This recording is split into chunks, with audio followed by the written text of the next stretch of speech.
Greetings, salutations, respect, and love. I am Scott, and you, my unfortunate soul, have wandered on to the Prog Corner, where I, Scott, your host, am going to hold your hand and talk you through a brand new album by the Samurai of Prog, the great international collective, on their 18th album already. This one here is called A Quiet Town, featuring Marco Greco. This is actually his second album with the Samurai of Prog as a prime driver. The first one he did was Anthem to a Phoenix Star in 2022. And Samurai of Prog have just been on a tear of late. Also in 2022, they dropped the Spaghetti Epic 4, which I loved. 2023, they had The Boy Who Wouldn't Grow Up and The Man in the Iron Mask, and I loved them both. Also, Pacha and Porsty came out. Such a great record. Sea of Mirrors. Thank you, Kimo Porsty, for sending that to me. They also just put out their latest box set, Omnibus 3, which covers The Lady and the Lion, White Snake, The Spaghetti Epic 4, and Anthem to a Phoenix Star. But today, oh, boys and girls, we're talking about the brand new one. Oh, yeah, A Quiet Town. From Seacrest Oi, the Finnish label. So if you're in Europe and you want to get your hands on this, I would check the Seacrest Oi page. Here's the booklet. But for those of us in the U.S., the good news is that Ken Golden over there at Laser's Edge, Laser CD, is stocking the CD. And it's relatively inexpensive. So I don't know how many copies he's got there, but go ahead and order it because this is a good one, man. Yeah, like I said, this is their 18th album. Samurai of Prog is basically the brainchild of Marco Bernard and Kimo Porsty. They're usually joined by Stephen Unruh, but from time to time, you know, Stephen Unruh is real busy with all kinds of other stuff like, oh, I don't know, Unitopia, Southern Empire, United Progressive Fraternity, Resistor, his own solo stuff. So he may not always have time to do Samurai of Prog, but he's like one of those voices that I really identify the Samurai of Prog with. Absolutely. There's 10 songs on this new album. It's 68 minutes long, so this is a little longer. This is their longest album since La Tierra back in 2020, which for Samurai of Prog might as well have been in another century. And they're getting back to having a different singer on every song. The last album, Man in the Iron Mask, was pretty much all Stephen Unruh singing, with a couple tracks Lauren True sung. I think it's her husband or her brother or something, because there's a guy named Michael True singing on this one. And the great artwork by Ed Unitsky, always fantastic. I love him. He's such an amazing, amazing artist. So this album starts out with a song called Smile Forever, and it's sung by Ron Alonso. Here we got Ben Craven on guitar, a guy named Peak Fiddler playing violin, and Luke Shingler on flute. It starts with a little sermon. I guess we're in some small town in North Florida. This is like a detective story. This is a prog rock whodunit. And this first song is 7 minutes and 46 seconds. And the detective finds a body. Apparently he was there at the murder, which we find out later. But in the girl's hand, there's a dead girl, man, and she's clutching a piece of wood that says INRI, Henry, which of course is what they nailed above the cross at Golgotha when Jesus was crucified. Is this in the 80s? Is this in the 70s? Is this in the 60s? Well, you look at the artwork on this thing with the fedoras and everything, clearly getting a 1940s vibe off of this. So there might be some anachronism going on here with the subject matter. I don't know. The next song is called The Crime. It's an instrumental. It's 5.5 minutes long, and it's fantastic, man. Starts out with the rock guitar figure in 15/8, and that carries through with a lot of Stephen Unruh violin. That sounds great. And then it kind of comes down, and you get this weird, like, New Orleans funeral march that is just incredible. I love this chord progression. And then the band comes in playing that same chord progression. Great, great track. Next up is The Priest. This is a 7-minute song, and it features the great vocals of Ben Craven. Man, I love me some Ben Craven. I do. So excited that he's now part of the Samurai of Prog fraternity. Long list of great vocalists have sung on Samurai of Prog albums, so welcome to the fold, Ben Craven. And this is where the priest is blaming the victim, poor, sad, pathetic girl. She should have gone to church on Sunday and all that stuff. A whole bunch of victim blaming here going on by this priest, and it's so cool hearing Ben Craven sing in this style. Monsters from the Id, his voice was so treated and doubled and tripled and, lots of reverb on it. Here is just raw Ben Craven, and he sounds like an absolute deranged, duplicitous man of the cloth. It's awesome. It's weird.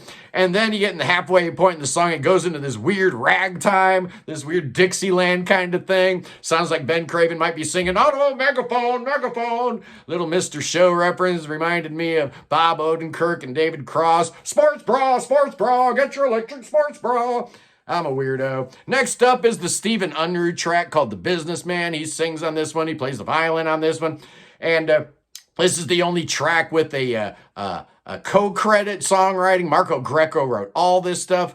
Just like the last album by Samurai of Prog, The Man in the Iron Mask, that was Octavio Lacuando wrote all of that. So it's really weird how they have all these different composers, yet it still sounds like Samurai of Prog, and I credit Kim Oporsty's drumming and Marco Bernard's bass playing, that Schuker bass that he plays, that J.J. Burnell, Strangler's bass that he plays, just amazing. This is probably The Businessman, probably the most traditional Samurai of Prog track, and probably because Stephen Unruh's singing it, right? That's the voice there's a couple voices that I identify with Samurai of Prog, even though they've had like 100 different vocalists. Stephen Unruh's definitely one. John Wilkinson's another one, but he's not around anymore. He's part of Ellesmere. And a third guy who's singing later on this album. We learn a lot about the businessman's relationship to the prostitute who was found dead. I guess they were friends, and she had uncovered some kind of MDMA ring because the factory that the businessman owns is making fragrant soaps from sassafras. But if you do a little research, you can find out that sassafras can be turned into MDMA. So apparently they were making ecstasy at the factory, and the prostitute found out and, let the cat out of the bag. This is a song that Prog Radio has been playing. So thank you, Kevin. Highlight of this track is when that theremin comes in and then the lead guitar comes in by Tony Riveryman. Really great, really strong track. Next up is a weird one called The Mayor, 6 minutes long. The vocals here are by Ivan Santovito. I don't think he's sung with the Samurai of Prog before. He's got a weird voice. It's a real thick accent going on here. So you're talking about the mayor of a southern town. You don't expect them to have a super thick Russian accent or Italian accent. I don't know where Ivan's from. Guitar on this track is Juhani Nisula, who's played with the guys a bunch. He's awesome. And then the flute is Ali Jacola. Ali's all over this album. I think of the 10 tracks, he plays on like 7 of them. Starts out very pastoral, like a flute and a strummed acoustic guitar. And the mayor lays out all the things he hates and all the people that he hates, the types of people, the bums, the stray dog, the corrupted lawyer, the vagrants, the atheists, the thieves, and the liars. One thing he didn't bring up was the addict, because apparently the mayor's addicted to MDMA. Next up is the doctor. 7-minute track, and this one here is awesome, man. It starts out like a vaudeville circus music with the great vocals of Marco Vincini, and I said there was another guy whose voice makes me think of Samurai Prog like nobody else, and it's Marco Vincini. I just love his wild, crazy antics. Kind of sounds a little like Nad Sylvan a little bit from Steve Hackett's band, but just great. Again, you get Tony Riverman on guitar and Ali Jacola on flute. Talks about how the prostitute came in and she wanted some drugs, and the doctor didn't want to give it to her, so she claimed that he was being accused of sexual harassment or whatever. Then this track takes a total left turn into some crazy Genesis territory, keyboard sounding a whole lot like Tony Banks. In fact, this This track does kind of sound like a lost track off of a Side 3 of The Lamb Lies Down on Broadway. Next up is something called The Dance of Clues, and this is an instrumental. It's just Marco Greco playing a grand piano, and it sounds phenomenal. I didn't know he was that good on the keyboards. Just fantastic. Next up is the longest track on the album called The Solution Part 1, and here you get the denouement Part 1, where you figure out that, yeah, it's the doctor. He's guilty, man. He did it. Or did he? Or was it the priest? It was all of them, man. They all did it. Apparently the INRI on top of the cross, which, stands for Jesus of Nazareth, King of the Jews. Also, I guess, is shorthand for internist, and the girl was leaving a clue about who murdered her by that. Little far-fetched, but it's a cool song. The next, that song's sung by Michael True, by the way. And then the next song is The Solution Part 2. This one's sung by a cat named Andy Nixon. And we found out that the mayor's guilty too. They're all in it together. The mayor and the doctor and the priest, they're all in it together because of this whole sassafras MDMA thing. They're all hooked on drugs and they're all making money. And then we get to the final song of the album, another instrumental called The Report. And this is just great. It's just a hair under 5 minutes long. Making me think of Il Bacio della Medusa's latest album, Mia, where they have the album starts with a typewriter, and then you hear the band come in time with it. Well, here is the same thing. You got the typewriter as the detective is writing up his final report, and you get these jaggedy saxophone lines and guitar. It's just such a great, great track. I don't really think of RPI when I think of the Samurai of Prog. But with the saxophone on this track, it definitely has that RPI feel. What an amazing song. I love this song. Maybe the best song on the album. They save it for last. So what is my score? You guys know I love me some Samurai of Prog, and this album is no different. It's a little longer. It's a little denser. It's all Marco Greco writing all this stuff, and you've got 7 different singers on the 7 songs with vocals on it. So you don't have that, well, the doctor's played by this guy and the priest is played by that guy. And I don't like that interplay, I don't like it about, the Neil Morris latest 2 Joseph albums. I don't like that back and forth, the musical theater type of style. I want songs, and I got songs. I was a little worried when I read what this album was about.